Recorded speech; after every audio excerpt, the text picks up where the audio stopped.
Hey guys, what's going on? James here, and in this video today, we're going to be reviewing day number 17 of training camp for the Tampa Bay Buccaneers. If you guys are new here, go ahead and subscribe, hit the like button if you do enjoy these training camp reviews, and leave your thoughts about Buccaneers training camp down in the comment section down below. We have a lot of information to talk about today, courtesy of our friends over at pewterreport.com. They will also be down in the comment section down below. We did talk about some roster moves that happened before this practice. The first practice since the Tampa Bay Buccaneers preseason game versus the Cincinnati Bengals, where Daquan Hampton, Josh Pearson, and Cameron Kinley were all waived. Now, the Tampa Bay Buccaneers do have to make two more roster moves to get this group down to 85 guys before tomorrow. This is being recorded on August 16th. They need to be down to 85 by August 17th. I will have a video talking about those last two moves that are going to be made. But let's go ahead and start this off with some of the players that were out for this practice. Justin Watson, John Franklin, they are still out. Cyril Grayson and Josh Wells, those guys both returned to practice, which is a good thing to see.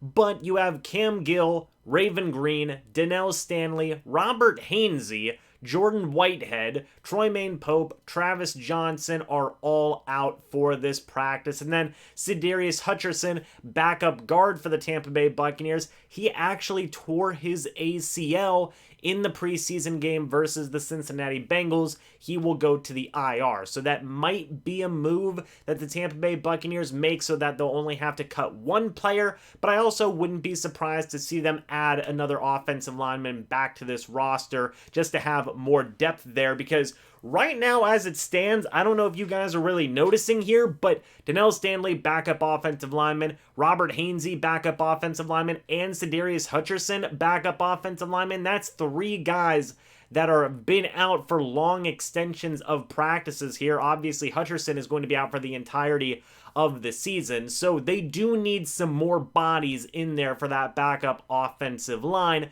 They do have Earl Watford, who they had signed just a little bit ago. I believe it was a few days ago, but I feel like they could use maybe one or two more guys. We'll see what they do there. But moving on to the notes here from practice. First things first, Rob Gronkowski. He did Rob Gronkowski things. He made a great play beating Devin White on a deep route. He is still looking pretty decently athletic for where he's at this point in his career. Injuries, age, all those things are of course factors, but he is still in some ways the Gronk that everybody knows and loves. He is still able to do some very darn good things at the tight end position. Another guy who was very impressive today was Cody McElroy. He looked very good in this practice as well, having multiple great catches throughout practice. Cameron Brate, same thing. He looked very good in the red zone against Chris Wilcox in the red zone, and he had a phenomenal catch or two throughout practice as well. And it's still going to be very interesting to see what's going to happen with that fourth tight end room. Tanner Hudson, he obviously had a pretty decent day in that Buccaneers first preseason game, but then you have Cody McElroy, who had that 2-point conversion in the preseason game, and he's also still showing up in practice as well. I think really it's going to be whoever is the better blocker is going to be who the Tampa Bay Buccaneers probably end up going with. And Bruce Arians has been very open, very vocal about saying like, hey, Tanner Hudson, this guy has regressed as a blocker. This guy just needs to block somebody out there. I don't necessarily know 100% how Cody McElroy has been doing, but I believe right now you probably have to give him the edge over a guy like Tanner Hudson, regardless of Hudson's big night in preseason week 1. So we'll wait and see. On the note of Chris Wilcox going up against Cam Brate and that not going well for him, I would usually give a guy a pass because it's a cornerback against a tight end. That's just a tough matchup for a cornerback. But in the case of Chris Wilcox, you know, I definitely think he might be running out of time. I feel like a lot of you guys probably have that same idea of, you know, Wilcox, he came in late because he wasn't practicing due to some nagging injuries. Some of these guys, like Nate Brooks, like Antonio Hamilton, among others who we'll be talking about in a moment, they got a head start. They were able to get acclimated to some NFL speed. A lot of these guys have already been in the NFL for at least a year or two, so that was already a disadvantage for Chris Wilcox. Then you add on the fact that the man was missing some of the starting training camp practices due to some injuries, and you just see that he has definitely a very uphill climb to make right now and not a lot of time left to do it. So we'll see what happens. He could be a candidate for the practice squad. He could have a phenomenal stretch of play and really make a deep run for that fifth cornerback spot. We will see. But right now, he still definitely, I think, has a long ways to go. Kind of like what happened with Cameron Kinley just a day or two ago. Ryan Griffin struggled with a couple of throws in practice today, specifically across the middle. He had a throw that was a little bit too high for Jaylon Darden. I know a lot of people have been very, very, very critical of Ryan Griffin ever since that preseason game. Guys, at the end of the day, this is what preseason's all about, right? You want to see how good your depth guys can be. You want to see what position groups, what depth you need to improve on overall. And Ryan Griffin, he was already in a tough situation, but play like that, it's really not helping him too much, especially struggling in practice again today. We'll see what ends up happening throughout the remainder of this week. Also going to the Buccaneers' next preseason game on Saturday versus the Tennessee Titans. But again, let's cut Griffin some slack. This is technically the first game he's played in what, 2 years? Because he didn't get a preseason last season. So it's been a while since Ryan Griffin's played in a NFL game. I'm willing to give him a little bit of slack there. But again, he still has an it's basically an impossible hill to climb. Chris Wilcox, he has a very difficult hill to climb. In the case of Ryan Griffin, it's an impossible situation to be in. So who knows what's going to happen with him. Maybe the Buccaneers can get lucky and stash him on the practice squad, but he definitely needs to improve in practice and in these preseason games to warrant a spot on the practice squad.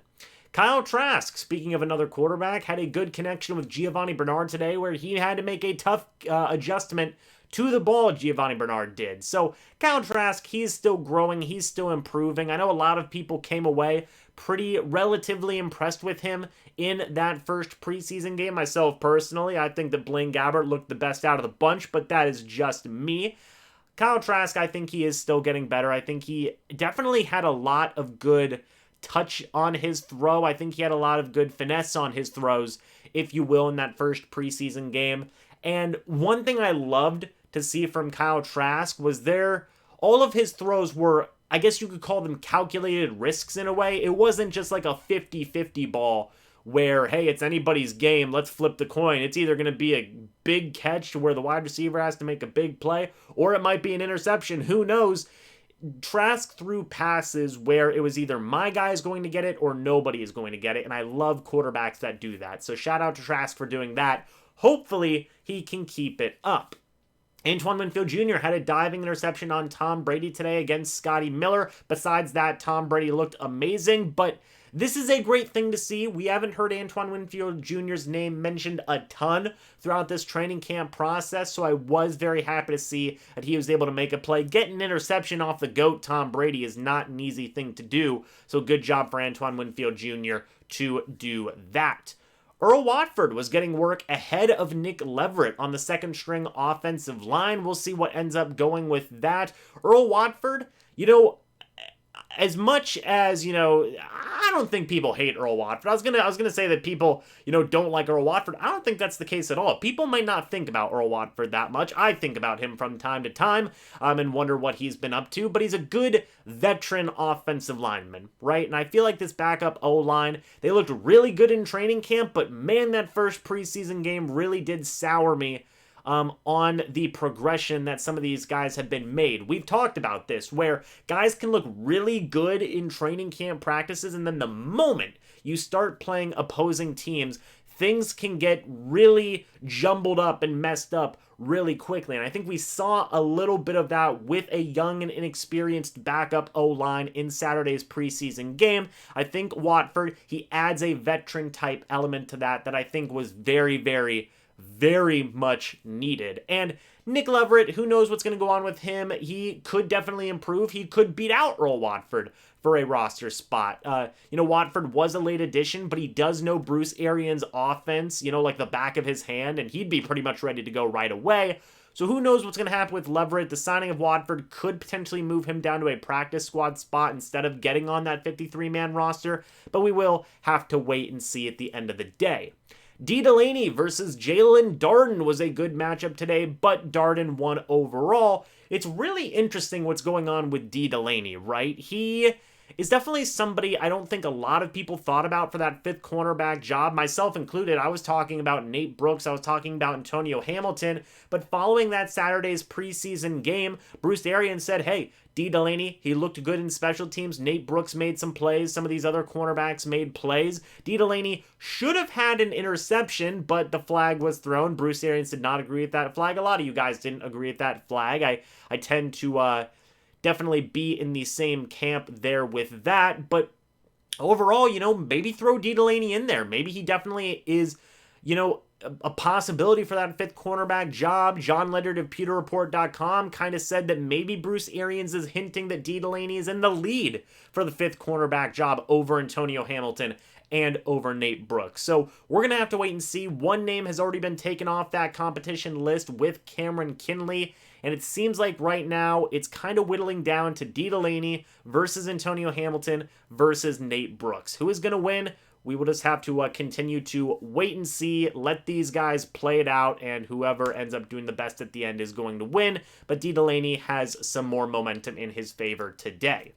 Finally, guys, final note here, Jose Borregales went 8 of 8 on his field goals today, last 4 coming from 50-plus yards away. He's a great kicker, guys. He is a very solid kicker. I know a lot of people were excited about him when I made the undrafted free agent video. And, Ryan Suckup is going to be this team's kicker, I believe. That's pretty much going to be set in stone. At this rate, I don't even think the Tampa Bay Buccaneers will be able to stash Jose Borregales on the practice squad. I very much believe he will probably be on a 53-man roster come week 1. He has been that good, folks. He has been nailing every single one of his kicks. And it's a great thing to see. You really do wish the Tampa Bay Buccaneers could keep a guy like that just in case, but it seems like he will probably end up on another team's roster because he's been doing absolutely phenomenal. I'd love to see him in a game to see what he could do.